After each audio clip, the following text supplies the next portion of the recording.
Good afternoon, everyone. I'll call this regularly scheduled meeting of the Ways and Means Committee to order. I'm Councilmember Abdi Warsame, the chair of the committee. And with me today at the dais are Councilmember Johnson, Councilmember Palmisano, and Council Vice President Jenkins. And we have a quorum and therefore can conduct our business today. We have 31 items for consideration on the Ways and Means Committee today, and I will read out the consent items. And they are as follows. Item number 1 is a legal settlement. Recefi Properties, Inc. versus the City of Minneapolis. Item number 2 is a legal settlement, University of Minnesota versus City of Minneapolis. Item number 3 is a gift acceptance for city staff travel expenses to Urban Sustainability Directors Network annual meeting. Item number 4 is a contract amendment with Urban DRK for additional scope of work services. Item number 5 is a contract amendment with Electronic Design Company for contract closeout of the Convention Center Audio Systems Upgrade Project.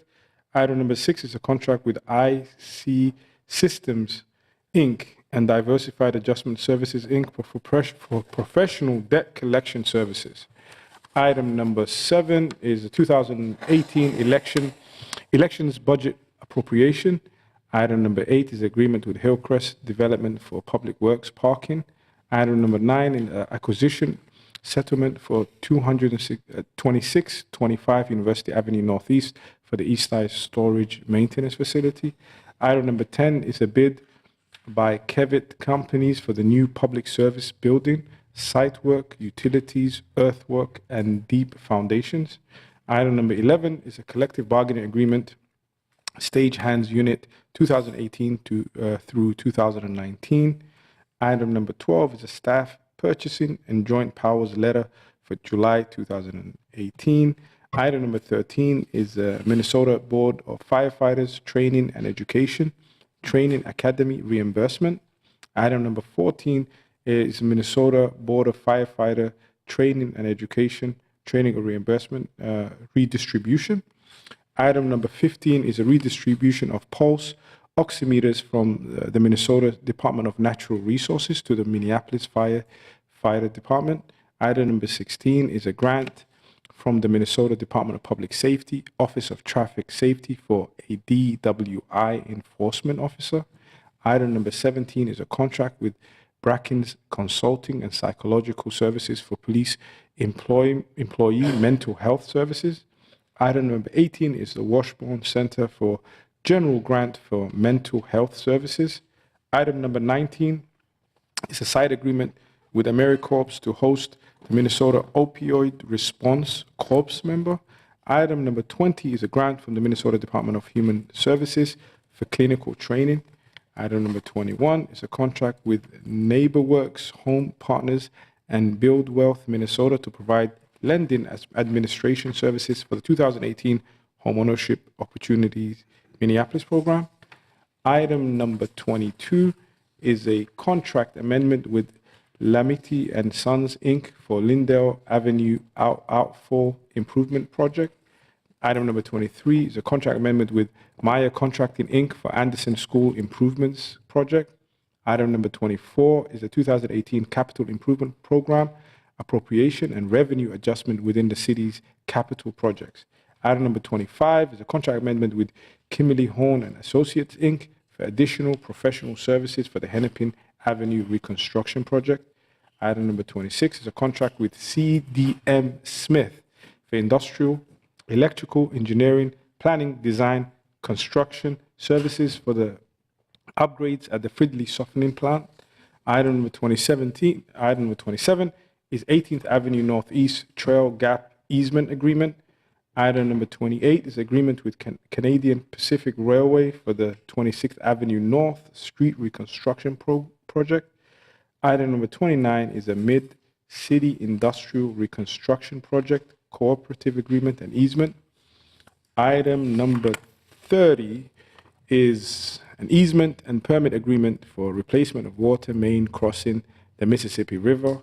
Item 31 is a contract change order with LS Black for caulking and flume cleaning services at the Fridley Softening Plant. Those are the 31 items on the consent agenda. However, I also have a walk-in item from our City Attorney's Office, which is the local government amicus brief Commonwealth of Massachusetts versus United States Department of Health and Human Services, Alex M. Azar et al. And I will add that to the consent items. Is there any discussion on the consent item or the walking items from any of my colleagues? And we've been joined by Councilmember Fletcher and Councilmember Cunningham. Thanks for joining us. And I have Councilmember Fletcher. Thank you, Mr. Chair. Can we just clarify on the walk-on item, is there a fiscal impact, or I'm just trying to figure out why it's coming through Ways and Means? 'Cause, it doesn't seem, to my immediate glance, like a Ways and Means issue. Yeah, and we have our City Attorney, Mr. Nielsen. Mr. Chair, Councilmember Fletcher, I'm going to admit I don't know a lot about this one, but the walk-on item, this walk-on item that most recently came by, there was no fiscal impact. But in terms of providing a greater substantive explanation of it, I would have to get back to you on that. I apologize. Kelly? Councilmember Fletcher, I can give you a little additional info. Some of it is purely just based on timing and when this brief needs to be submitted.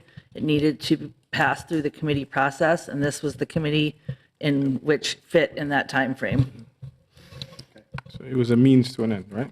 Okay, thank you. Any other discussions from my council colleagues? Okay, I'll make a motion to approve all 31 items as well as the walking item. All those in favor say aye. Aye. Those against, and the items have been approved. And now we have our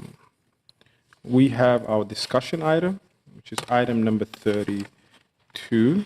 And discussion item today is the 2018 second quarter financial report. And I have Laurie Johnson to start the presentation. Thank you, Ms. Johnson. Chair Warsame and council members. Pleased to be here today to present the second quarter financial report. And I'd like to introduce as our new controller effective July, Lyle Hodges. Lyle was our deputy controller prior, working under Mary Jennings, so he had a great opportunity to learn from a fantastic mentor.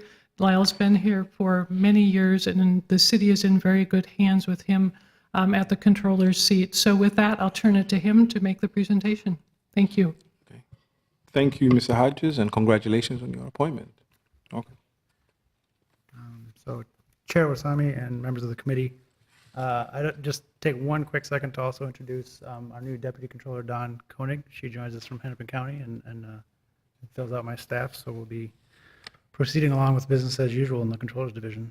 So I'm here to present the financial status of the city for the second quarter 2018.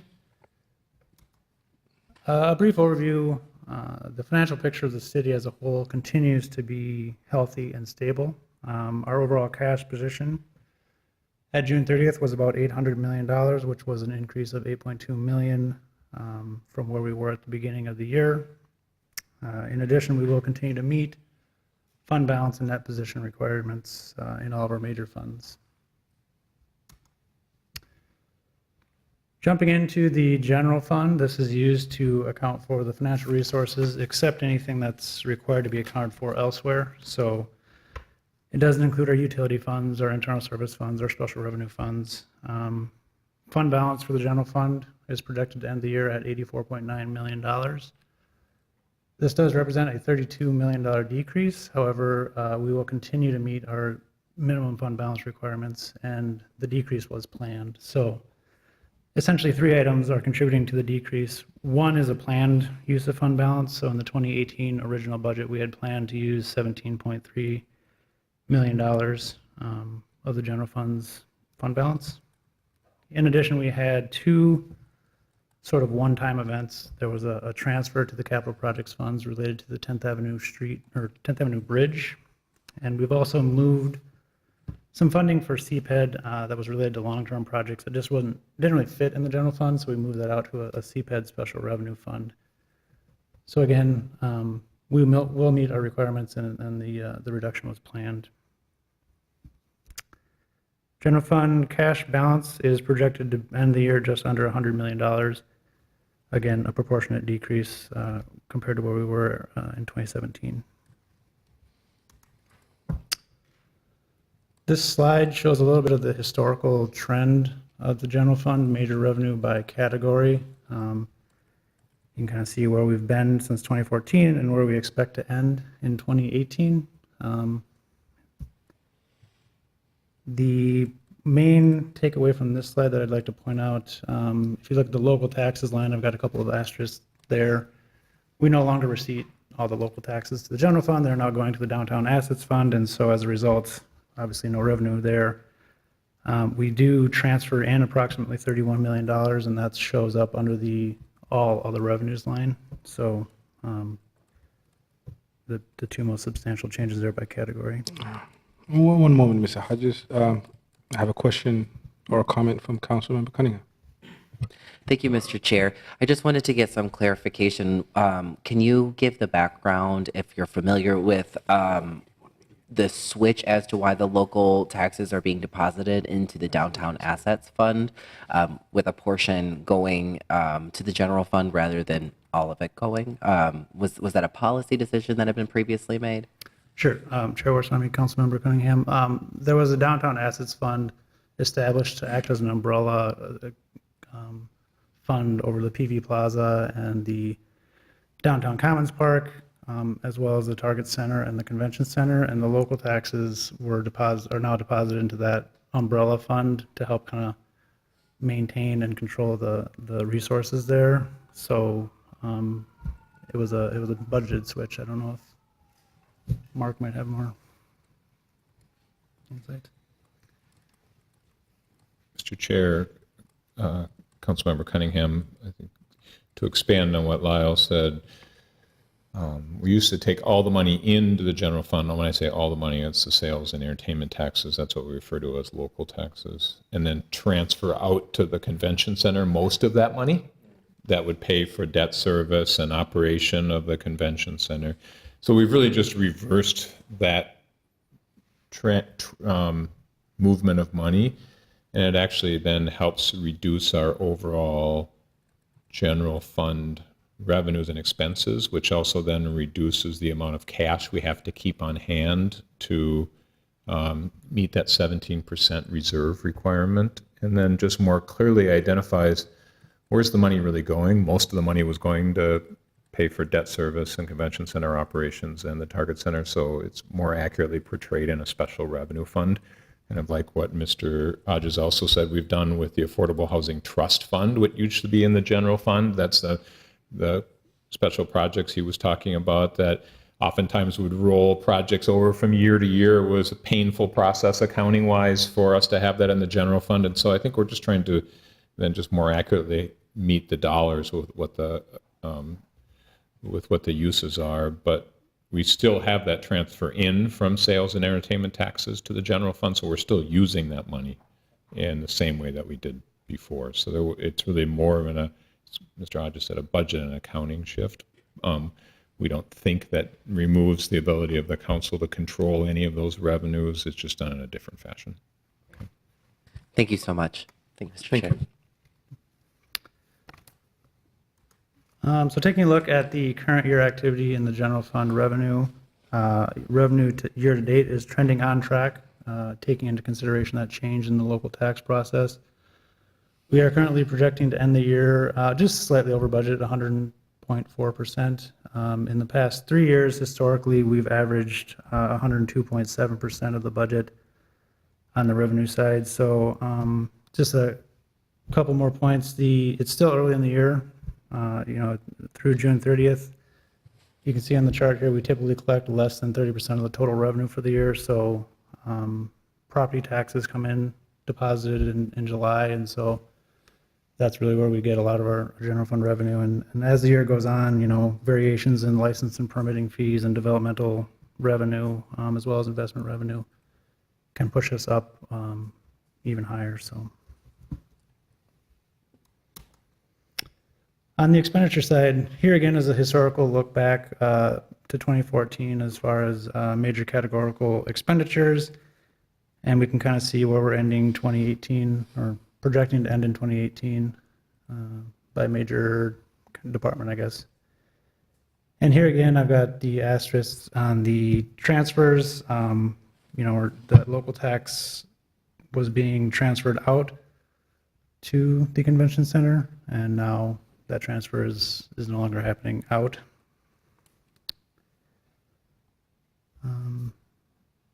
Some of the bigger changes to note on this slide, I guess, if you look at police, where we ended 2017 and where we project to end 2018, a lot of that was a budgeted increase related to the salary and contract settlement that occurred. So 2018 is really more of a right sizing of the police budget. And so in total, it's not shown on this slide, but in total, the difference between 2017 actuals and 2018 projected is actually only less than $1 million. So while there's some categorical shifts and changes with that big change in the transfer, the total operations are pretty similar. I got a question from Councilmember Fletcher. Thank you, Chair Warsami. On the budget presentation we received yesterday, it looked like Public Works was the bigger cost center on the pie chart, if I remember right. So I'm wondering if this is expenditures. So is a lot of this compensated by buyback, and is there a revenue source that goes along with the police that explains why it's so much higher in the expenditure category here? I think Micah wants to chip in. Councilmember Fletcher, good question. I think when I showed that portrayal of the city expenditures yesterday, I said this is an all funds picture, and were we looking at the data in fund by fund, it would look very differently. And the Public Works is what I was thinking of there. A lot of their spending happens, well, most of their spending happens outside of the general fund. Thank you. Go ahead. So again, digging into the current year general fund expenditures, year to date, we are trending slightly higher than average. Due to, we had those multiple spring snow emergencies and then some large events that have kind of increased our costs year to date over the average. This slide, the graph on this slide kind of represents the difference between revenue and expenditure in the general fund, in that on the revenue side, we collect most of our revenue in the later half of the year. On the expenditure side, it's pretty even, kind of that 25% per quarter. We are currently projecting to end the year right on budget. I think it's technically 99.98% or something like that. So 100% of budget will be expended. Over the past 3 years, we've averaged 96.8% of the budget expended.